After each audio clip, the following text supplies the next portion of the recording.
Hello everyone, कैसे हैं आप सभी लोगों का वेलकम है। और आज के सेशन में हम लोग बात करने वाले हैं आरआरबी से लेकर एक बहुत ही इंपॉर्टेंट अपडेट की, जिसमें आप लोगों को एएलपी, जी हाँ, यानी कि असिस्टेंट लोको पायलट 2025 का जो रिक्रूटमेंट प्रोसेस है वो बिल्कुल स्टार्ट हो चुका है।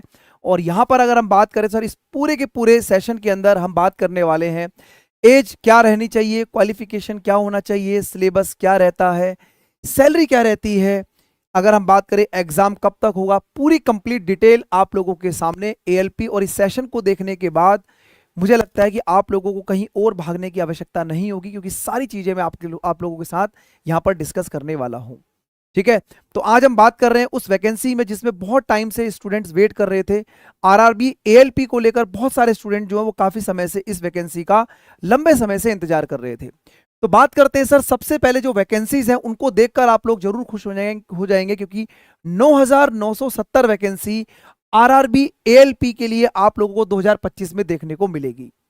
ठीक है, अब कब से इसका एग्जामिनेशन फॉर्म आप फिल कर सकते हैं और क्या प्रोसेस रहेगा, इन सभी चीजों पे हम लोग करने वाले हैं चर्चा।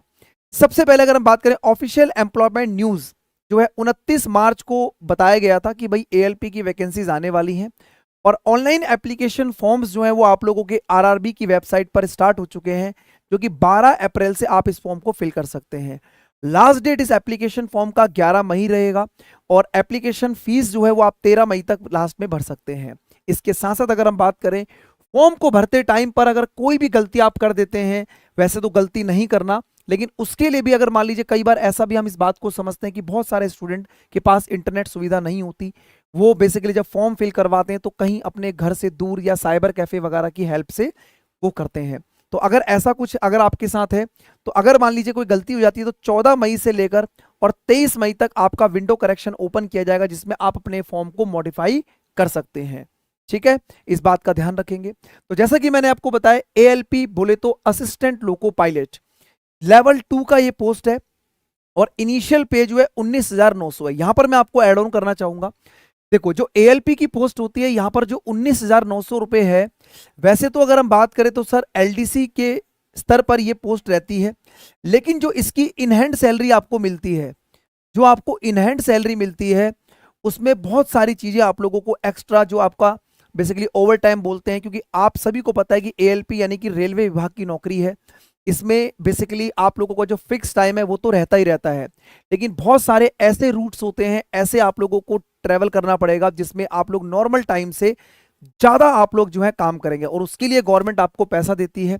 और ये जो सैलरी है, लगभग अगर मैं बात करूं, देखो बहुत सारे स्टूडेंट्स एएलपी के अंदर जो जॉब कर रहे हैं, ठीक है, जिनसे लगातार हमारा कांटेक्ट रहता है, तो वो ये बताते हैं कि सर अभी जो सैलरी हो रही है, अगर हम एक्स्ट्रा अलाउंस या जो भी चीजें मान के चल रहे हैं, तो लगभग आपकी सैलरी जो है वो 70,000 के आसपास और 55,000 से लेकर 70,000 के आसपास आपकी सैलरी यहां पर आपको मिलती है। ये बहुत अच्छी सैलरी होती है। ठीक है, इसको सिर्फ इतना मत देखना, क्योंकि आपका जो इनहैंड सैलरी है वो आपको इतनी मिलेगी। और जबकि वैकेंसी इस बार जो है वो 9,970 वैकेंसी है। अब बात करते हैं सर एज लिमिट की, तो यहाँ पर 18 से लेकर 30 साल आपकी एज होनी चाहिए। ओबीसी कैटेगरी वाले जो स्टूडेंट्स हैं, उनके लिए 3 साल का रिलैक्सेशन, यानी कि 33 साल तक वो फॉर्म को भर सकते हैं। और जो एससी एसटी कैटेगरी से बिलोंग करते हैं, वो 5 साल और एक्स्ट्रा रखेंगे, यानी कि वो यहाँ पर जो है 35 साल तक फॉर्म को फिल कर सकते हैं। ठीक है, आगे बढ़ते हैं। तो सर यहाँ पर देखो, एएलपी का है यानी कि लोको पायलट का है, तो भाई यहाँ पर जो आपका फिजिकल फिटनेस टेस्ट है वो आपका होना चाहिए। विजन आपका 6x6 होना चाहिए, विदाउट ग्लासेस होना चाहिए। नियर विजन आपका 0.6 विदाउट ग्लासेस होना चाहिए। और रिस्पेक्टिव में आप लोगों को जो कलर ब्लाइंड, जो कलर विजन होते हैं वो है ना, ये सारी चीजें आप लोगों को क्लियर करनी पड़ती है। नाइट विजन भी आप लोगों का जो नॉर्मल जो टेस्ट होता है वो भी आप लोगों को यहाँ पर क्लियर करना होता है। ठीक है, इसके साथ साथ अगर हम बात करें सर एग्जामिनेशन फीस क्या रहेगी, तो आपकी एग्जामिनेशन फीस रहेगी 500 रुपए। ठीक है, इसमें जो आपके जनरल कैटेगरी के स्टूडेंट्स हैं, जितने भी स्टूडेंट फी पे करेंगे वो 500 रुपए फीस पे करेंगे। और जब आप सीबीटी 1 एग्जामिनेशन में अपियर हो जाएंगे, जब आपकी वहां अटेंडेंस लग जाएगी, तो आपको वहां से 400 रुपए आपके रिफंड कर दिए जाएंगे, यानी कि आपका जो एप्लीकेशन फीस है वो 100 रुपए ही रहेगा। लेकिन ध्यान रखना, ये सिर्फ only candidate who attend the CBT 1 उन्हीं को रिफंड मिलेगा। ऐसा नहीं कि आपने फॉर्म भर दिया और आप पेपर देने भी नहीं गए तो आपको रिफंड भी नहीं मिलेगा। ये रेलवे का एक अच्छा पहल है, जिससे कि जेन्युइन स्टूडेंट जो है वो एग्जाम में बैठते हैं अदरवाइज बहुत सारे स्टूडेंट 100 रुपये समझ के फॉर्म भर देते हैं और फिर वो एप्लीकेशन यानी कि जब वो एग्जाम होता है तो वो देने नहीं जाते, लेकिन जो बॉडी होती है जो एग्जाम कंडक्ट कराती है वो उतने ही बच्चों का एग्जाम कंडक्ट कराएगी जितने बच्चों ने फॉर्म फिल किया है। तो ये एक बहुत अच्छी बात है कि स्टार्टिंग में फीस आप ज्यादा ले लो, जो बच्चे इंटरेस्टेड है वो एग्जाम देने जाएंगे, बाद में रिफंड कर दो। ठीक है, ठीक है। इसके साथ साथ अगर हम बात करें तो SC ST कैटेगरी को 250 रुपये पे करने पड़ेंगे, और जब ये CBT 1 में बैठ जाएंगे तो 250 के 250 रुपये इनके वापस कर दिए जाएंगे। ठीक है, तो ये बात आपको ध्यान रखनी है एग्जामिनेशन फी की। अब हम बात करते हैं सर एजुकेशन क्वालिफिकेशन, जैसा कि आप लोग पूछ रहे हैं, थोड़ा पेशेंस रखिए। जो बच्चे लाइव हैं, जो रिकॉर्डेड फॉर्म में देखेंगे, उनको सारी चीजें देखने को मिलेंगी। Candidate one of the following, सबसे पहले आपका 10th के साथ साथ ध्यान रखना 10th तो मिनिमम है ही है, लेकिन इसके साथ साथ अगर आपके पास ITI या फिर आपके पास 3 साल का diploma in mechanical, electrical, electronics, automobile engineering, ठीक है, सिविल इंजीनियर इसके अंदर नहीं होते हैं, ये पूरा नोटिफिकेशन पढ़ने के बाद आपको मिलेगा। तो ठीक है, तो ये सारी चीजें आप लोगों की होनी चाहिए, तब आप लोग जो है जो बीटेक है और जो बैचलर इंजीनियरिंग है वो इसके लिए एलिजिबल रहते हैं, क्योंकि टेक्निकल है ये, तो इसके अंदर ये साइंस वाला पोर्शन आपका रहता है। ठीक है, इस बात का ध्यान रखेंगे।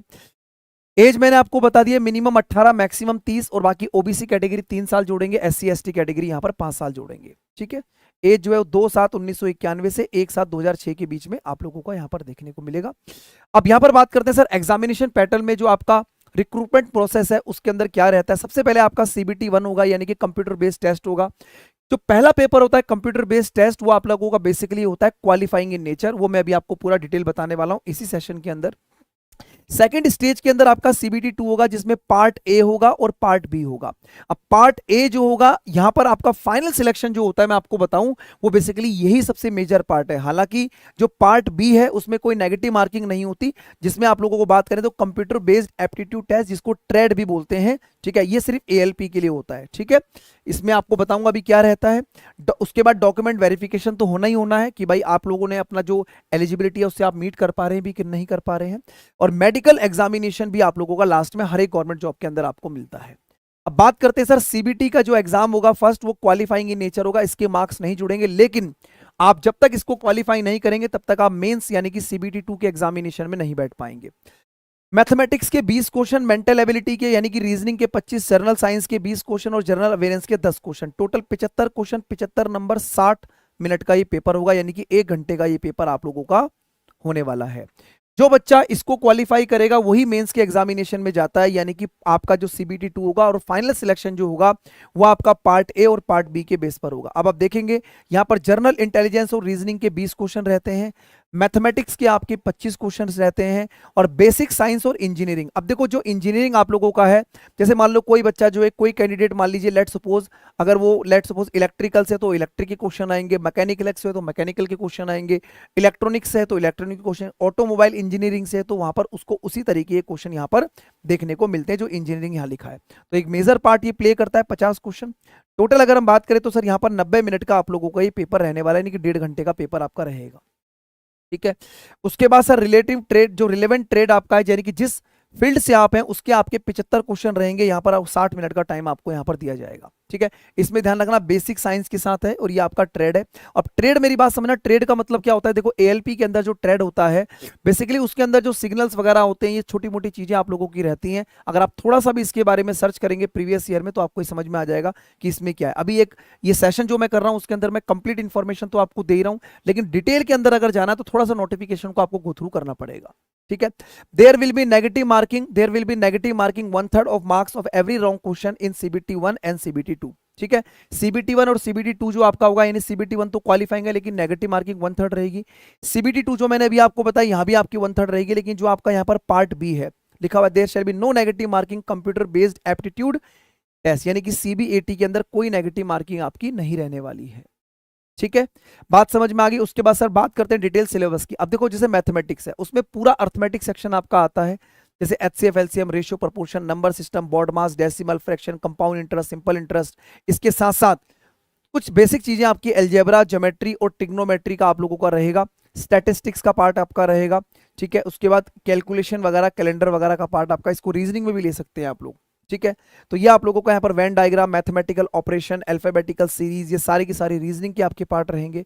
जनरल साइंस के अंदर आपका वही फिजिक्स, केमिस्ट्री और जो आपका रहेगा बायोलॉजी, और वो 10th स्टैंडर्ड पे रहेगा। और जनरल अवेयरनेस में आपका current affair, science, technology, sports, ठीक है, इकोनॉमिक्स, पॉलिटिक्स, है ना, पॉलिटी जिसको बोलते हैं, और ये आप लोगों के यहाँ पर ये इंपॉर्टेंट पॉइंट्स रहने वाले हैं।